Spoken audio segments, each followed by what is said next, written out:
ஆனால் அவனை பார்க்கும்போது தான் தெரியும் அது எவ்வளோ பயப்படுறான்னு. இப்படி ஒருத்த வந்து பார்த்து இவன் என்ன பண்ணுறான் இவன் பஸ்ஸு டாப்பில் அப்படின்ற மாதிரி. அப்புறம் 3 வருஷம் கழிச்சு யூனிவர்சிட்டியில் போய் செக் பண்ணியிருக்காரு. அப்போ தான் தெரியும் ஃபஸ்ட் செமிஸ்டர்லேயே பாஸ் ஆகிருக்காப்புல.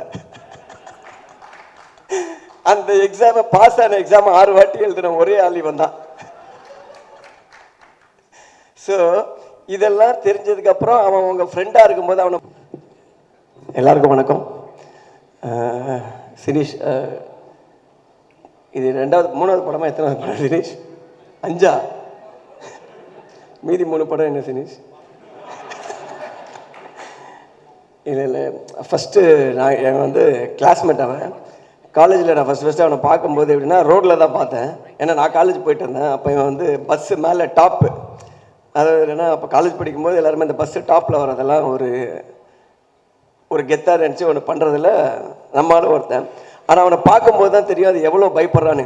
இப்படி ஒருத்த வந்து பார்த்து இவன் என்ன பண்ணுறான் இவன் பஸ்ஸு டாப்பில் அப்படின்ற மாதிரி. யாரோ கட்டாயப்படுத்தி கூட்டிகிட்டு போன மாதிரியே இருக்கும், ஆனால் அது இவன் தான் பண்ணுறான்.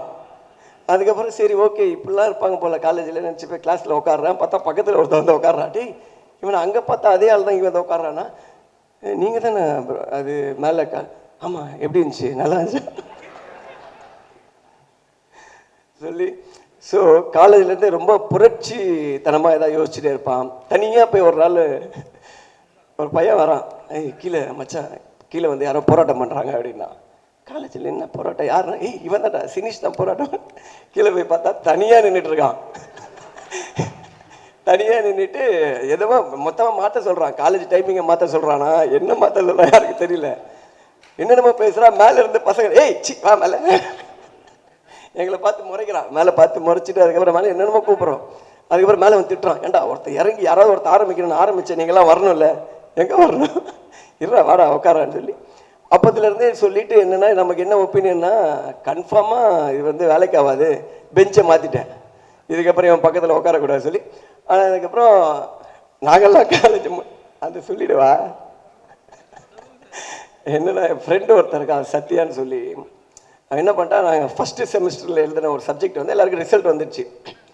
நாங்கள்லாம் போய் ஹெச்ஓடி டிபார்ட்மெண்ட்டில் பார்த்துட்டு சாரி ரொம்ப தொண்டை கட்டியிருக்கு, விடிவியோட இது அந்த மாதிரி மேட்ச் ஆயிடுச்சு, போய் ஹெச்ஓடி ரூமில் ரிசல்ட்டு பார்த்துட்டு வரோம், நாங்கள்லாம் பாஸ் ஆகிட்டோம் அப்படின்னு சொல்லிட்டு. இவர் அதுக்கே லேட்டாக வந்திருக்காரு. நேராக மேலே படிக்கட்டு ஏறி அதை பார்க்க போகிறதுக்குள்ளே அந்த பையன் என்ன பண்ணிட்டான், அவன் பார்த்துட்டு கீழே இறங்கி போகிறான். அவன் மேலே வரும்போது நீ எங்கடா போகிற மேலே அப்படின்னு சொல்லி, இல்லை நான் ரிசல்ட் வந்துருக்கலாம்ப்பா, நீலாம் ஃபெயில்ரா வாடான்னு கூப்பிட்டு போயிட்டான். கூப்பிட்டு போனதுக்கப்புறம் ஃபஸ்ட் இயர் முடிஞ்சு ஃபெயிலுன்னு அப்படி உட்காந்துருக்கேன், எல்லாம் முடிஞ்சு. அதுக்கப்புறம் second sem எழுதுறவங்க, third sem, fourth sem, எல்லா செம்மும் இவர் வருவார், அந்த அட்டெம்ப்ட் எழுதிட்டே இருப்பான். அட்டெம்ப்ட் எழுத ஆனால் இவர் ரோல் நம்பரே வராது கிளாஸில். அவன் பார்த்து தனியாக உட்கார வச்சு எக்ஸாம் எழுத வச்சுட்டே இருப்பாங்க. அப்புறம் 3 வருஷம் கழிச்சு யூனிவர்சிட்டியில் போய் செக் பண்ணியிருக்காரு. அப்போ தான் தெரியும் ஃபஸ்ட் செமிஸ்டர்லேயே பாஸ் ஆகிருக்காப்புல. அந்த எக்ஸாமை பாஸ் ஆன எக்ஸாம் 6 வாட்டி எழுதுன ஒரே ஆள் இவன் தான். ஸோ இதெல்லாம் தெரிஞ்சதுக்கப்புறம் அவன் உங்கள் ஃப்ரெண்டாக இருக்கும்போது அவனை பற்றி நம்ம என்ன நினைப்போம், அப்படி தான் நானும் நினச்சேன். அதனால் என் மேலே தப்பு இல்லை, அவன் மேலே தான் தப்பு.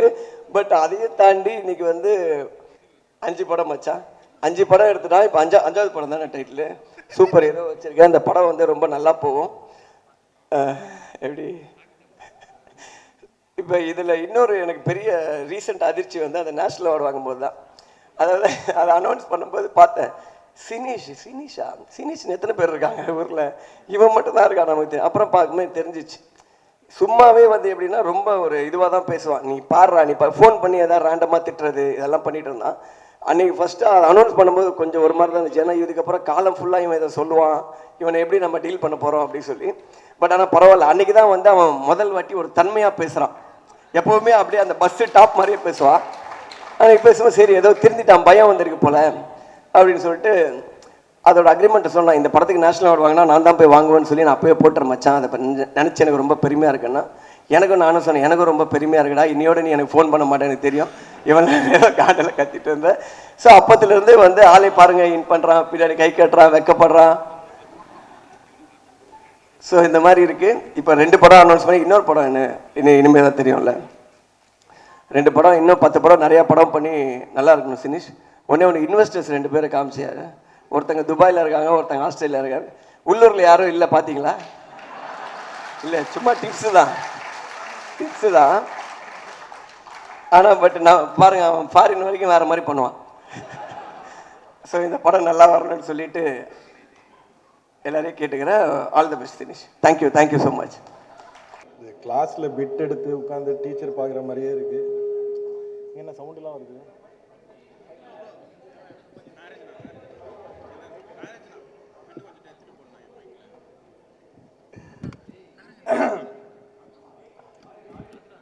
ஜி இருங்க ஜி, பதறுது ஜி, ஸ்டைலுக்காக வைக்கல ஜி, உதறுது ஜி, அதனால வச்சுட்டு இருக்கேன்.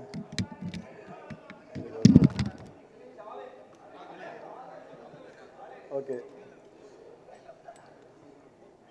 ஐயோ மறந்துச்சு.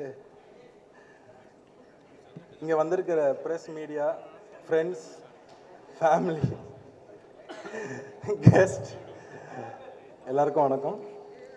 அப்புறம் எங்களுக்காக நிறைய பேர் வந்திருக்காங்க.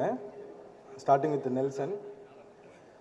ஐயோ, நெல்சன் வந்து என்னோடய கிளாஸ்மேட். அவங்ககிட்ட ஃபஸ்ட்டு நான் வந்து அசிஸ்டண்ட்டாக சேர்றேன்னு சொன்னப்போ அசிங்கமாக திட்டினா என்ன, உனக்கும் சினிமாவுக்கும் செட் ஆகாதுன்னா. அது உண்மை தான். அதுக்கப்புறம் அவங்ககிட்ட சேர்ந்து கேட்க வேணாங்க, விடுங்க, பேனிக் ஆகுது. ஸோ அதுக்கப்புறம் அவன் என்கிட்ட சேர்ந்து நிறைய டார்ச்சர் பண்ணேன். அதுலேருந்து நான் எதை சீரியஸாக சொன்னாலும் சுத்தமாக மதிக்கவே மாட்டான். ஏன் இதை சொல்கிறேன்னா, நேஷ்னல் அவார்டு வாங்கினப்போ ஃபோன் பண்ணி, மச்சான் நான் நேஷ்னல் அவார்டு வாங்கிட்டேன் அப்படின்னா. அப்போ பேசிகிட்டு இருக்கும்போது, மச்சான் பஸ்ஸு டாப்பில் வரும்போது நான் எதிர்பார்க்கவே இல்லை மச்சான் இது நேஷ்னல் அவார்டு வாங்குவேன் அப்படின்னேன். நீ பஸ்ஸு டாப்லேருந்து கீழே உயிரோட வருவேனே நான் நினச்சி பார்க்கலடா அப்படின்னா. ஸோ அதுக்கப்புறம் கட் பண்ணிட்டு திருப்பி ஃபோன் பண்ணான், மச்சான் உண்மையாகவே ப்ரௌட் ஆஃப் யூடா, நான் ரொம்ப ஒன்று அண்டர் எஸ்டிமேட் பண்ணிட்டேன் அப்படின்னு சொன்னால். அது எனக்கு நேஷ்னல் அவார்டை விட மிகப்பெரிய ஹாப்பினஸாக இருந்துச்சு. ஸோ அதனால் அவன் இங்கே வந்திருக்கான், அவனுக்கு தேங்க்ஸ். அப்புறம் அதே வேட்டை மன்னலில் அசிஸ்டண்ட்டாக ஒர்க் பண்ணோம் நான், எஸ்கே எல்லாம். எனக்கு இப்போ மாதிரி தான் அப்பவும் ஒழுங்காக பேச வராது. நாங்கள் ஒரு 10-12 வருஷத்துக்கு முன்னாடி ஏதோ டிஸ்கஷனில் இருக்கும்போது அவர் ரொம்ப ஹர்ட் பண்ணிட்டேன். ஒரு 10 வருஷமாக பேச்சுவார்த்தையே இல்லை. அப்படி இருந்தோம் பார்க்கிங் ரிலீஸ் ஆனப்போ அருண் விஸ்வா மூலமாக எனக்கு ஃபோன் பண்ணி விஷ் பண்ணா பாரு. அவ்வளோ பெரிய ஹீரோ அதை பண்ணியிருக்கணும்னு அவசியம் இல்லை. அவரும் வந்திருக்காரு. அவர் இத்தனைக்கும் யூஎஸ் போக வேண்டியது, அதை விட்டு எனக்காக வந்திருக்காரு. என்னை யூஎஸ் ட்ரிப்பும் கூப்பிட்டு போகிறேன்னு சொல்லியிருக்காரு. அதுக்கும் நன்றி. அதுக்கப்புறம் ரஞ்சித் அவர் வந்திருக்காரு. அவர் ஆக்சுவலி இன்றைக்கி ஷூட் இருந்துச்சு. அவரோட ப்ரொடியூசருக்காக நாளைக்கு தள்ளி போட்டு அவரும் டைம் ஸ்பெண்ட் பண்ணி வந்திருக்காரு. அவருக்கும் நன்றி. அப்புறம் ஜாமி அண்ட் சிவா, நாங்கள் ரொம்ப இப்போ ரீசெண்ட் டைமில் ரொம்ப க்ளோஸாக இருக்கோம். என்னென்னா, நாங்கள் எல்லாம் சேர்ந்தோம்னாலே சினிமாவை எப்படி அடுத்த கட்டத்துக்கு கொண்டு போகிறது அப்படின்னு பேசுவோம்னு நினைப்போம். ஆனால் வெட்டிக்கதை தான் பேசுவோம். அந்தளவுக்கு இப்போதைக்கு ஃப்ரெண்ட்லியாக போய்ட்டுருக்கு. அப்புறம் கவின் ப்ரமோஷன் விட்டு வந்திருக்கான், அவனுக்கும் நன்றி. அந்த மாதிரி இங்கே வந்திருக்கிற டேரக்டர்ஸ் சாம் ஆண்டன், நித்திலன், சதீஷ், எலன், அப்புறம் நிறைய பேர் வந்திருக்காங்க. ஆதிக், ஐலாண்ட் ரவி, நிரஞ்சன், சந்துரு, தமிழ் வரலையா? ஸோ அந்த மாதிரி நான் கலை, அப்புறம் ப்ரொடியூசர்ஸ் கலை, கார்த்தி சந்தானம், அந்த மாதிரி நிறைய பேர் வந்திருக்காங்க. ஆனால் விட்டா மன்னிச்சிருங்க, பயமாக இருக்குது. ஏன்னா நைட்டு ஃபோனை வச்சு திட்டுவானுங்க, அது வேறு கொஞ்சம் பயம். அதுக்கப்புறம் அப்புறம் த டீம், கலை வேறு வந்திருக்கான், கலைக்கும் நன்றி. அப்புறம் அண்ணன் நந்தகுமாருக்கும் நன்றி. அதுக்கப்புறம் டீமை பற்றி சொல்லணும். ப்ரொடக்ஷன் நம்பர் 5 வந்து விக்னேஷ், பலூனில் என்னோடய அசிஸ்டண்ட்டு. ஸோ எனக்கு ரொம்ப ப்ரௌடாக இருக்குது.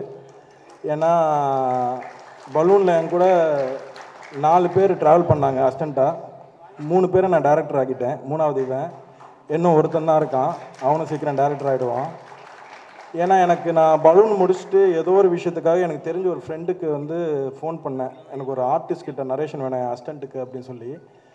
அப்போ வந்து ஓகே, அந்த என் அசிஸ்டண்ட்டுக்குன்னு சொல்ல, ஒரு டேரக்டருக்கு வேணும்னா அவன் யார் அசிஸ்டன்ட் கேட்டான். என்னோடய அசிஸ்டன்ட் தான் சொன்னேன். அதுக்கப்புறம் அவன் என் ஃபோனே எடுக்கிறது இல்லை. எனக்கு அது ரொம்ப ஹர்ட் ஆகிடுச்சு. அப்புறம் சரி ஓகே நம்ம ப்ரொடக்ஷன் கம்பெனி ஆரம்பித்தப்போ எனக்கு வந்து சரி அவங்கள வச்சு கண்டிப்பாக எல்லாரும் நான் வந்து டைரக்டர் ஆகணும்னு ஆசைப்பட்டேன், ஆக்கிட்டு இருக்கேன். ஸோ அதில் ஒர்க் பண்ணுற இப்போ வந்து அந்த டீமில் வந்து ஹீரோ வந்து அர்ஜுன் தாஸ். அவருக்கு முந்தா நைட்டு பாம்பேயில் ஒரு சின்ன ஆக்ஷன் சீக்வன்ஸில், ஸோ அவர் ஹாஸ்பிட்டலைஸ்டு வர முடியல. And heroine Teju. அப்புறம் அந்த படத்தில் மியூசிக் வந்து ஹேஷம். அவருக்கும் ரொம்ப அவங்க சீரியஸ் சுச்சுவேஷனில் இங்கே வந்திருக்காரு எனக்காக. அதுக்கப்புறம் திலீப் சுப்ராயன் ஃபைட் மாஸ்டர். அவன் வந்து லைஃப் பூரா எனக்கு ஹெல்ப் பண்ணிட்டே தான் இருக்கான் இப்போ வரைக்கும். அவனுக்குன்னு நான் எதுவுமே பண்ணதில்லை, அவன் தான் எனக்கு பண்ணிக்கிட்டே இருக்கான். தேங்க்ஸ் மச்சான். அந்த மாதிரி அடுத்த டீம் வந்து தாஸ் ராமசாமி. அவன் பேர் ஏதோ முருகுன்னு மாற்றிட்டான். அது ஏன்னு கேட்டால் 1 மணி நேரம் பேசுகிறான், சரி அதை விட்டுட்டேன். அதில் வந்து Bharath hero and Prarthana heroine. Venkat Prabhu sir வந்துட்டார். அவரை நான் இந்தியாவிலே இப்போ தான் ஃபஸ்ட் டைம் பார்க்குறேன், ஃபாரினில் மட்டுமே தான் பார்த்துட்ருக்கோம். அண்டு தாஸாக இருந்தாலும் சரி, பாரத் அண்ட் பிரார்த்தனா, இவங்க எல்லாமே எனக்கு ஒரு ஃபேமிலி மாதிரி, close to my heart. And அந்த படத்துக்கு ஜிவி பிரகாஷ் ப்ரோ தான் மியூசிக்கு. ஸோ அது எங்களுக்கு பெரிய சப்போர்ட்டாக இருக்குது. ஏன்னா அவர் வந்ததுக்கப்புறம் படம் பெருசாகிடுச்சு. அண்ட் அவர் வந்து கதையை கேட்டு பிடிச்சி பயங்கர எக்ஸைட் ஆகி அதை பண்ணுறேன்னு சொன்னது பெரிய இந்த படத்துக்கு சப்போர்ட்டு. அதுக்கடுத்தது நான் பேசணுன்னா என்னோடய பார்ட்னர்ஸ் இந்த படத்துக்கு, ஒன்று சாய் தேவானந்த், இன்னொன்று ஷான். அவங்க வந்து ஒருத்தர் ரெண்டுமே தமிழ் தான், ஆனால் 2 பேரும் தமிழ் தான். ஆனால் ஒருத்தர் துபாயில் செட்டில் ஆகிருக்காரு, இன்னொருத்தர் வந்து ஆஸ்திரேலியா செட்டில் ஆகிருக்காரு. ஆனால் என்னை நம்பி இன்வெஸ்ட் பண்ண வந்திருக்காரு பார்ட்னராக. ஸோ அதுக்கு எனக்கு பெரிய ரெஸ்பான்சிபிலிட்டி இருக்குது. ஏன்னா நான் அந்த ரெஸ்பான்சிபிலிட்டியாக இருந்தால் மட்டும்தான் அவங்க என்ன மாதிரி அப்கமிங் கம்பெனிஸ் போய் அசோசியேட் ஆவாங்க. அதனால எனக்கு ஒரு பெரிய ரெஸ்பான்சிபிலிட்டி இருக்குது. அண்ட் இது மட்டும் இல்லை, இந்த 2 படங்கள் மட்டும் இல்லை, அடுத்த வருஷம் மார்ச் ஏப்ரலில் இன்னும் 2 படம் அனௌன்ஸ் பண்ணுறோம், சீரீஸ் பண்ணுறோம். அண்ட் எங்களோட கோல் அடுத்த 5 இயர்ஸில் one of the leading production ஹவுஸாக இருக்கணும்னு ஆசைப்பட்றோம். உங்களோட சப்போர்ட் இருந்ததுன்னா கண்டிப்பாக இருப்போம், ஆயிடுவோம். நன்றி, வணக்கம்.